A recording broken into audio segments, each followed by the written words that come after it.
이 시간에는 이제 지난해 이제 배달 앱에 대해서 말씀을 드렸었잖아요. 참 배달 앱이라고 하는 게 저희들 입장에서는 안 할 수가 없어요. 수수료가 많고, 또 그것으로 인해서 어떤 세부 부담이 더 높아지고, 뭐 이런 부분이 있지만, 저희 입장에서 그거를 안 가져가면 또 그만큼 매출을 늘릴 수 있는 하나의 방법을 손해하기 위해서 놓는 거예요. 단 뭐냐면 내가 매장에서 팔아서 50%의 수익을 볼 수 있다라고 한다면 이것으로 인해서 20% 30%가 되더라도 우리는 이것을 할 수밖에 없다는 거죠. 안 하면 20% 30% 자체도 없기 때문에. 그래서 이 배달 앱이 저희한테는 참 어떻게 보면 뜨거운 감자입니다. 뜨거운 감자. 어쩔 수 없죠 뭐. 그래도 그걸 해야 돼요. 그러다 보니까 저희 같은 매장을 기준으로 봤을 때는 배달의 비율을 낮추는 거예요. 그러니까 저 같은 경우에 배달 앱으로 어느 정도 이렇게 되면 좀 많이 주문 거부를 좀 하는 부분이 있어요. 접수 거부죠, 접수 거부. 접수 거부를 조금 해서 좀 바쁠 때 같은 때는 좀 어떻게 보면 좀 배달로 인한 어떤 매출을 조금 더 줄이는 거죠. 왜냐면 홀 매출 테이크아웃이라든지 또는 이제 매장에서 드시는 거라든지 이런 쪽으로 조금 더 가져오는 거예요. 퍼센티지를 조금 더 맞춤으로써 이제 뭐냐면 우리가 1,000만 원을 팔았을 때 가져가는 어떤 그런 수익을 어느 정도는 좀 해둬야, 그래야 안에 알바들도 뭐 직원들도 2명이면 2명 딱 이게 시스템이 어느 정도 맞는데 배달로 다 계속 키워버리면 돈은 안 되는데 직원을 한 번 더 넣어야 된다는 거지. 이 직원이 하나 더 들어가서 그 배달 나오는 수익으로다가 이 직원 월급 주는 정도로 다 끝나는 수준이라면 아무런 의미가 없다는 거, 우리한테는. 그러니까 이런 어떤 통밥과 계산이 안 들어갈 수가 없는 거죠. 그렇게 해서 가게를 운영하게 되는 거예요. 그리고 이제 또 보면은 이제 제가 이제 지난 시간에 배달 대행 서비스라는 걸 말씀드리려고 했잖아요. 그 배달 대행 서비스는 어, 배달 앱과 또 마찬가지예요. 배달 대행 서비스라는 게 뭐냐면은 대리운전하고 똑같은 거예요. 요즘엔 대리운전하고 너무 구조가 똑같아요. 그 사람들 다 그 휴대폰에 그 다 앱이 깔려져 있어요. 그 주문 받는 저희가 다 깔려져 있어가지고 저희가 포스로다가 이렇게 주소하고 뭐 주소를 딱 치고 그 사람들한테 접수를 합니다. 접수를 하면 다 띵동띵동 떠요. 그 사람들 그 손에 갖고 있는 저기에 핸드폰에. 그러면 기사들이 오토바이 타고 근처에 있던 기사들이 딱 잡아가지고 오는 거야. 매장이. 그러니까 기사가 우리 구역에만 해도 300명이 넘게 활동을 하고 있다니까. 제가 봤을 때 같은 분이 오는 적이 별로 없어요. 다 다른 분들이 와요. 그러니까 그만큼 많은 분들이 활동을 하고 있어요. 그러면은 저희가 이제 배달을 접수시켰을 때 와가지고 가져가는데 그분들한테 기본적으로 들어가는 초도 비용이 얼마냐. 처음에 가져갈 때 비용이 얼마냐면 1.5kg 내의 거를 갖다 주는데 들어가는 비용이 어, 저 손님들이 느끼는 거하고 제가 말하는 거 틀릴 수도 있어요. 왜냐면 저희는 미리 그 사람들하고 계약금을 줘놔요. 15만 원을.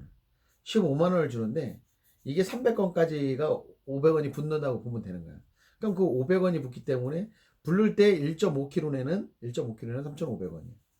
그러면 저희들 입장에서는 4,000원에 1.5kg 내에 손님들한테 피자를 1회 배송하는데 1회 배달하는데 들어가는 돈은 4,000원이 되는 거예요.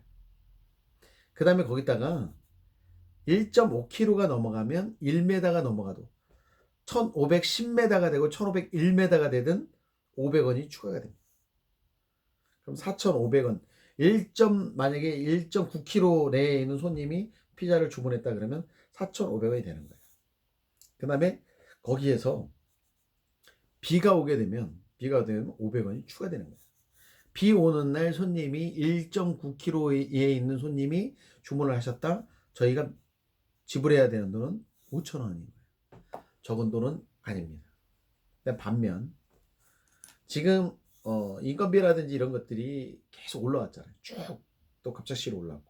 그러기 때문에 이 배달 대행을 하는 이 분들도 인건비, 그러니까 다른 거 하는 것보다는 좀 벌이가 나야 되는 거예요.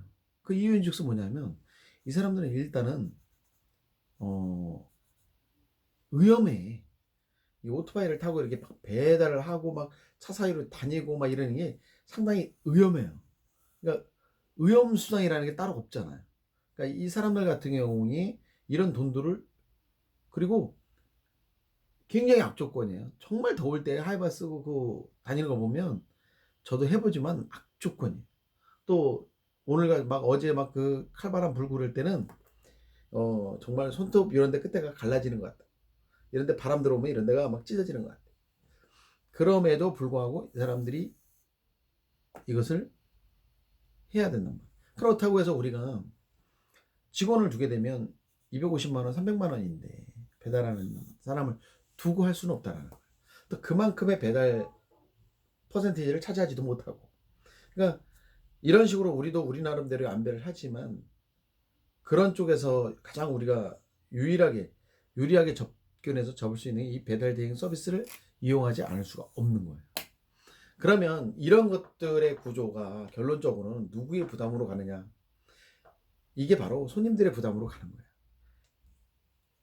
손님들이 앉아서 드시는 만큼 매장에 오셔가지고 10,000원에 드실 수 있는 피자가 손님한테 가기까지는 앱에서 오는 수수료, 앱에 붙는 수수료 플러스 알파, 그 다음에 여기 배달 대행에서 붙는 또 이 배달 대행료, 기본 4,000원이라고 했으니까 4,000원에 대한 것.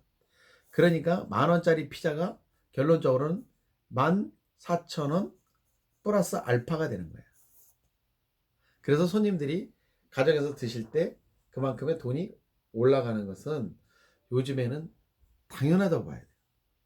그리고 이제 이게 뭐 어떻게 보면 뭐 피자가 이렇게 뭐 어떤 고가의 상품이다 그래서 마진이 좋은 거 같은 경우에는 뭐 그냥 해서 남는 경우는 배달을 해주고 배달비를 빼고 뭐 앱 비용을 빼고 해도 남는 경우에는 대부분 뭐 그냥 하시는 분들도 있지만 대부분의 분들이 그게 낫지 않기 때문에 손님들한테 표시가 나지 않도록 피자 가격에다가 배달비를 플러스 시키고 또는 걷다가 그 플러스 알파 앱 수수료라든지 이런 것들을 플러스 알파 시켜서 피자 값을 책정해서 앱에 올려놓는 거예요.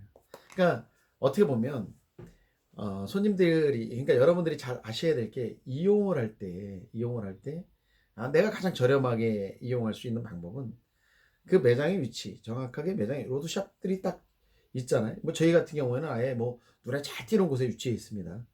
자리도 잘 좋으니까 직접 오셔서 내방하셔서 테이크 아웃 해가시면 상당히 여러분한테 유리하다는 거. 그러나 배달을 시킬 때는 이 배달 대행 서비스와 그 앱 수수료가 거기 포함되어 있다는 자체를 감안하시고 조금 드시는 게 좋다라는 얘기. 그 다음에 이제 제가 이렇게 한 가지 또 하나 부탁 또는 말씀을 드리고 싶은 게 뭐냐면 그 앱에 이렇게 글을 달잖아요. 그러니까 뭐 품평 비슷하게 하잖아요. 뭐 맛과 배달 뭐 또 뭐 이런 거를 하잖아요. 근데 이게 배달 대행 서비스를 하다 보면 뭐 지금 같은 경우에는 예전하고 틀리게 정말 더 전문적이어졌어요. 엄청 전문적이어졌고 또 이것에 종사하는 분들이 예전에는 막 고등학생들도 많았어요. 근데 지금은 그런 어린 친구들보다는 조금 친구들 물론 상태도 좋아졌지만 또 그다음에 그 어른들도 많아졌어요. 아저씨들. 이게 뭐냐면 수입이 어느 정도 되고 보장이 되다 보니까 이제 좀 뭐랄까 직업의 그 선호도가 좀 높아진 것 같아요. 그러니까 종사하시는 분들도 많아졌고 또 좀 나이대도 좀 상향이 되다 보니까 서비스는 올라갔어요. 그렇지만 그분들 아까도 말씀드렸지만 그분들이 우리 가게 직원들은 아니에요. 그러니까 우리 물건을 가져갔을 때 그렇게 친절하거나 여러분들한테 대한 어떤 서비스가 제가 볼 때 부족할 수 있어요. 충분히. 지금은 그런 것조차도 다 바랄 수는 없습니다. 그런 부분들도 좀 양해를 하시고 이용을 하시는 게 좋을 것 같아요. 그런 것 자체가 좀 마음에 안 드시는 분들이 있어. 막 그런 것 가지고 막 뭐 그 가게에 완전히 그 매출에 영향이 미칠 정도로 걷다가 악담을 하신다든지 막 그렇게 다는 것은 제가 봤을 땐 좀 그렇다. 좀 그런 경우가 있을 때는 직접 매장에 전화를 하면 아마도 점주들이 전화를 받거나 하면 그 사정 얘기도 드릴 거고 사과도 드릴 거예요. 어차피 어떻게 됐든 뭐 그 사람 우리하고 상관없는 사람이다 이런 입장도 사실은 아니거든요. 그러나 그 사람들이 하는 어떤 그런 행위들에 대해서 저희들도 일말의 책임은 있거든요. 그래서 저희들도 이제 그런 분들이 오셨을 때 저희가 더 친절하게 하는 거예요. 친절하게 해야 그분들이 또 우리 물건을 또 안전하게 또 손님한테 잘 전달합니다 생각해서 우리는 그분들한테 친절하게 하는데, 또 그분들 같은 경우에는 또 뭐 찬바람 속에서 계속 그렇게 바깥에서 일만 하시다 보면 손님들한테 갔을 때 결코 어떻게 보면 어, 최상의 서비스는 되지 않을 수도 있다는 점, 요걸 좀 감안하고 좀 이용해 주십사 하는 부탁을 좀 드리고 싶어요. 제가 지금 12년째 지금 하고 있고 자영업은 거의 지금 이제 18년 제가 돼가는데